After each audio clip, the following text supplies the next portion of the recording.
Hi friends అందరికీ. మనకు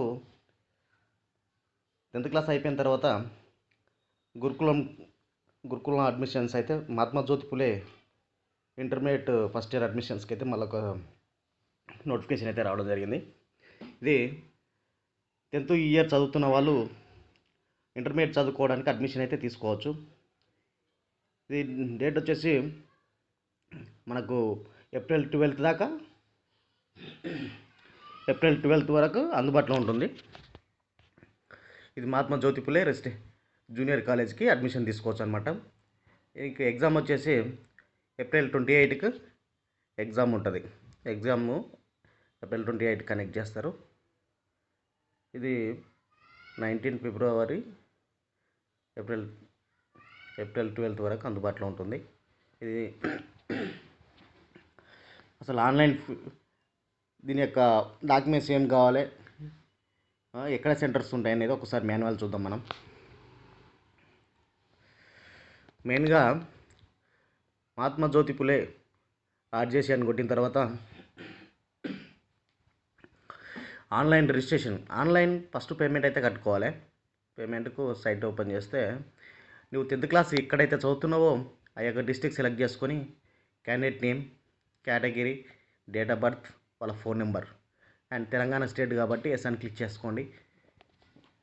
మనకు గవర్నమెంట్ ప్రకారం 1.5 to 2 lakhs అందుబాటులో ఉంటుంది కాబట్టి ఇన్కమ్, ఫ్యామిలీ ఇన్కమ్, అది కూడా ఎస్ అని పెట్టుకోండి. హ్యాండిక్యాప్డ్ ఉంటే ఎస్ సదరన్ సర్టిఫికేట్ పెట్టుకోవాలి, లేకపోతే నో అని పెట్టేసి క్యాప్స్ కింద క్యాప్స్ టైప్ చేసిన తర్వాత మనకు పేమెంట్ అయితే కావడం జరుగుతుంది అన్నమాట. ఇది సబ్మిట్ కొడితే పేమెంట్ అనే ఆప్షన్ చూపిస్తుంది. ఈ పేమెంట్ అనేది నువ్వు డెబిట్ కార్డ్ అయినా కట్టవచ్చు, లేకపోతే క్యూఆర్ కోడ్ అయినా కట్టుకోవచ్చు, net banking, credit card, UPI ID, amount మన గవర్నమెంట్కు ఏ విధంగానైనా సెండ్ చేసుకోవచ్చు. ఆ తర్వాత సెండ్ చేసిన తర్వాత జనరల్ నెంబర్ అనేది ఒక ప్రింట్అవుట్ వస్తుంది, రిసిప్ట్, అది ప్రింట్అవుట్ తీసుకొని పెట్టుకొని కింద ఆన్లైన్ అప్లికేషన్ ఫామ్ ఉంది కదా, ఆన్లైన్ అప్లికేషన్ ఫామ్ క్లిక్ చేసిన తర్వాత మీరు ఇందాక తీసుకున్నటువంటి ప్రింట్అవుట్లో జనరల్ నెంబర్ ఉంటుంది. జనరల్ నెంబర్, మీరు పేమెంట్ ఏ రోజైతే డేటు కడతారో ఆ డేటు, మీ యొక్క date of birth and 10th class board SSC board of secondary education Telangana ఉంటుంది కదా, అది క్లిక్ చేసుకోండి. తర్వాత కింద ఫోటో, మీ యొక్క ఫోటో సిగ్నేచర్ 2 అప్లోడ్ చేసిన తర్వాత ఫోటో కింద సిగ్నేచర్ పెట్టి స్కాన్ చేసుకొని అప్లోడ్ చేస్తే ఫామ్ అనేది ఓపెన్ అవుతుంది. ఇక్కడ మీ యొక్క యూజర్ నేమ్తో సహా, మీ యొక్క యూజర్ నేమ్తో మీ పేరు టైప్ చేసుకోండి. మీ father name, mother name, okay, male, gender male, మీ యొక్క కమ్యూనికేషన్ అడ్రస్, మీరు ఎక్కడైతే ఉంటున్నారో Aadhaar card address, house number, area, mandal, district, state, మన పిన్ నెంబర్ ఇచ్చిన తర్వాత కింద డిస్టిక్ అని సెలెక్ట్ చేసుకున్న తర్వాత నీకు ఇంగ్లీష్ మీడియమా తెలుగు మీడియం అడుగుతుంది. ఇంగ్లీష్ మీడియం మీ యొక్క తెలుగు మీడియం అయితే తెలుగు, ఇంగ్లీష్ మీడియం అయితే ఇంగ్లీష్ మీడియం పెట్టుకోండి. ఎంపీసీ అయితే ఎంపీసీ, బైపీసీ అయితే బైపీసీ, తెలంగాణ స్టేట్ ఎస్ అని పెట్టుకున్నాం కదా. హ్యాండ్ క్రాఫ్ట్ ఉంటే హ్యాండ్ క్రాఫ్ట్ ఎస్ అని పెట్టుకోండి, లేకపోతే ఏం అవసరం లేదు.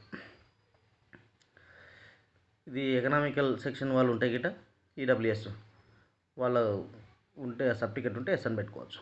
ఆ తర్వాత మనం ఇందాక board of secondary education Telangana అని పెట్టుకున్నాం కదా, దాని కింద 10th class hall ticket number ఉంటే టైప్ చేయండి. అది అంత ఇంపార్టెంట్ అయితే ఏం కాదు, ఓకే. కింద కోర్సు, మీ యొక్క ఎంపీసీ అయితే ఎంపీసీ, బైపీసీ అయితే బైపీసీ, ఎంఈసీ, సిఈసీ అన్ని కోర్సెస్ ఉంటాయి కదా, దాని మీకు ఏదైతే ఇంట్రెస్ట్ ఉందో ఆ కోర్స్ సెలెక్ట్ చేసుకోండి. మీరు ఎగ్జామ్ సెంటర్ డిస్ట్రిక్ట్ సెలెక్ట్ చేసుకోండి. ఎగ్జాంపుల్గా రంగారెడ్డి, హైదరాబాద్, మా తెలంగాణ డిస్ట్రిక్ట్లో ఏదో ఒక డిస్ట్రిక్ట్ సెలెక్ట్ చేసుకోండి.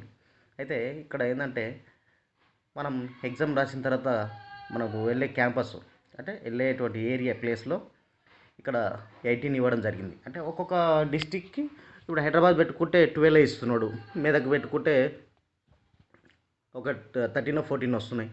ఇట్లా ప్రతి డిస్ట్రిక్ట్ సెలెక్ట్ చేసుకుంటే ఆ డిస్ట్రిక్ట్లో అందుబాటులో ఉన్నటువంటి మనకు గవర్నమెంట్ కాలేజెస్ అయితే అందుబాటులో ఉంటాయి హాస్టల్వి. ఓకేనా. అవి సెలెక్ట్ చేసుకున్న తర్వాత ప్రీవియస్ చూసుకోండి. మనం ఇందాక ఇచ్చినటువంటి డేటా మెయిన్ 10th క్లాస్ ఏ విధంగా ఉందో ఆ డేటా ఎంటర్ చేసి communication address, category, 10th class hall ticket number, మీకు ప్రిఫర్ అంటే ఎక్కడ చదువుతున్న మీకు ఏదైతే అందుబాటులో ఉందో ఆ యొక్క డిస్ట్రిక్ట్ సెలెక్ట్ చేసుకొని సబ్మిట్ చేస్తే ఈ ఫామ్ అనేది సబ్మిట్ అవుతుంది. ఆ తర్వాత ఒక ప్రింట్అవుట్ తీసుకొని మనం అంటే ఎగ్జామ్ బిఫోర్ ఒక 5 days ముందు హాల్ టికెట్ తీసుకొని డౌన్లోడ్ చేసుకున్న తర్వాత బిఫోర్ ఒక 4-5 days ముందు మనకు హాల్ టికెట్ రావడం జరుగుతుంది. ఆ హాల్ టికెట్ తీసుకొని సెంటర్ ఎక్కడ పడ్డది ఏందని చూసుకొని ఎగ్జామ్ రాస్తే సరిపోతుంది friends. Thank you friends. Any అప్డేట్కి ఈ ఛానల్ని యాక్సెప్ట్